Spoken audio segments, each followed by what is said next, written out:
are preparing to take this boat from Bratislava down to Vienna.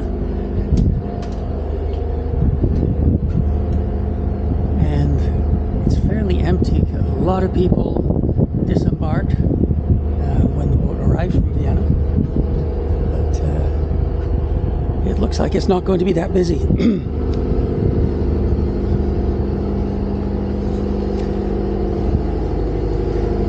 It's called Twin City Liners. They have bike racks, places for luggage, and this is the main deck.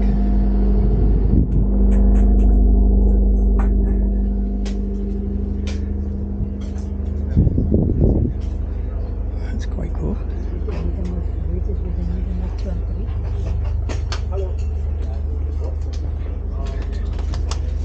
And all those front seats were taken when we booked, so we're here in row 5. And so we bid farewell to Bratislava, a very enjoyable city for a nice break. Get over jet lag and enjoy some good food and good times. Off to Vienna. About an hour and a quarter on this catamaran. They claim it's the fastest boat on the Danube. And we pass some of the waves, some Danube traffic, and very shortly we approach Devon Castle. Devon sits above the confluence of the Danube and the Morava rivers. And the Morava forms the border between Austria and Slovakia here, and the border continues across the Danube.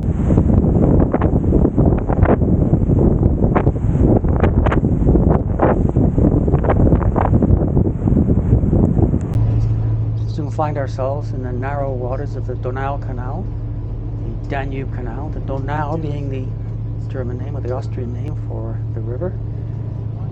The canal is a former natural arm of the Danube River, but it's been regulated as a canal since the very late 16th century.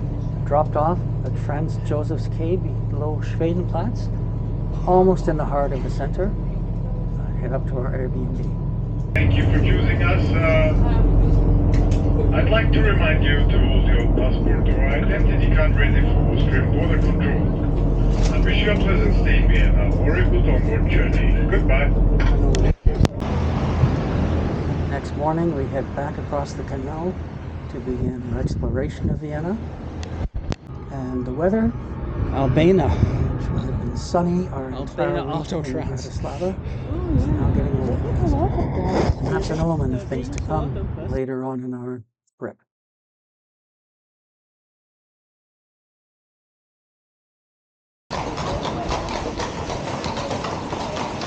Lots of these horse-drawn carriages around. And interesting signs here. The sign of the man and the woman means it's a pedestrian area.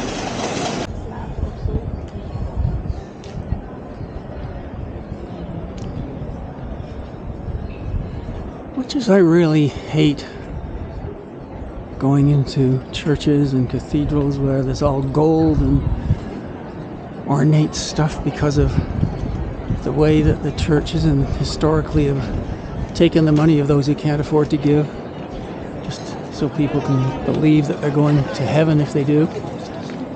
I think this is glorious. It's beautiful. The architecture is amazing.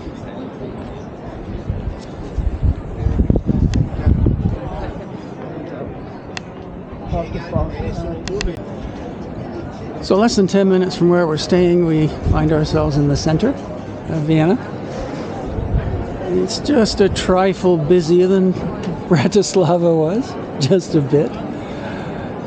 More along the lines of what we might have expected there. But it's a much smaller city.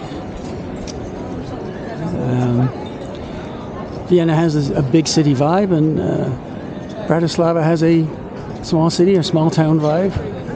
They each have their own benefits, pros and cons. Got nothing to complain about here so far. Although I do like places with fewer people in general, that's a nice vibe here. The wanderings took us to Karlskirche, or St. Charles's Church, and this was obviously a place that we can gather and enjoy, and also to protest.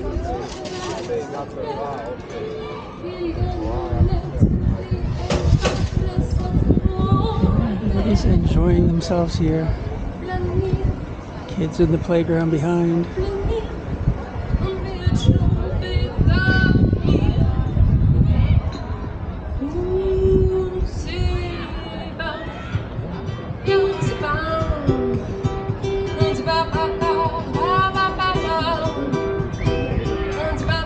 To get in. Oh, it's Amnesty International here.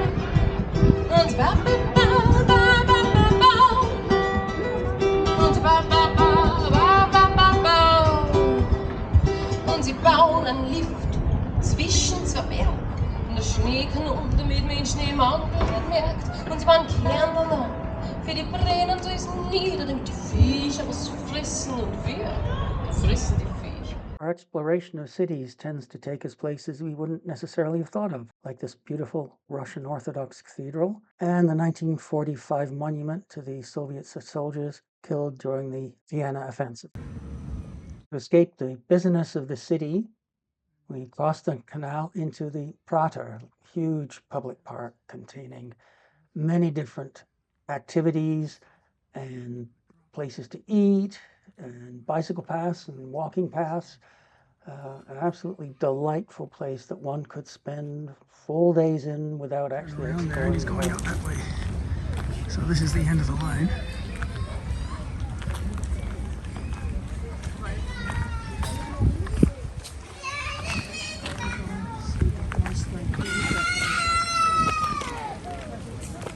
One example here is what we call field hockey, which in Europe I guess is called hockey. Not a hugely popular game in North America where we live.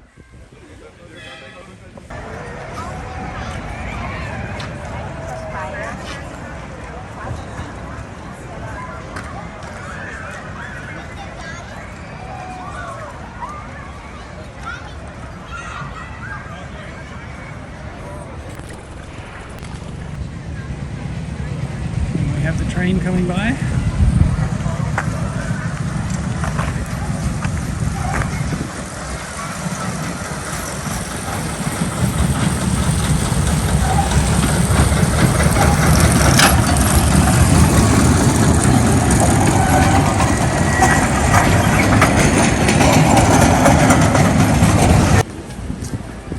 What at home in Canada we call a Ferris wheel.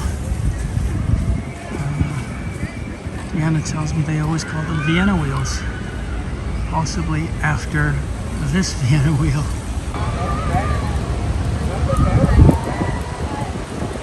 It has been a very, very nice day here in Vienna. Water slides.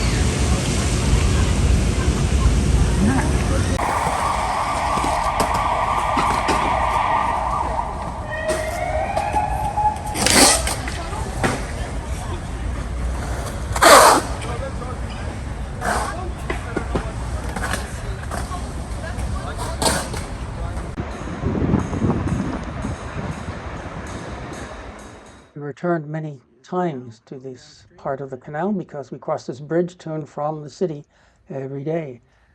It was always busy around here. There's a band below starting to set up, and just across the river there are restaurants. Just across the canal there are restaurants and bars, and it's generally a great place to sit and enjoy.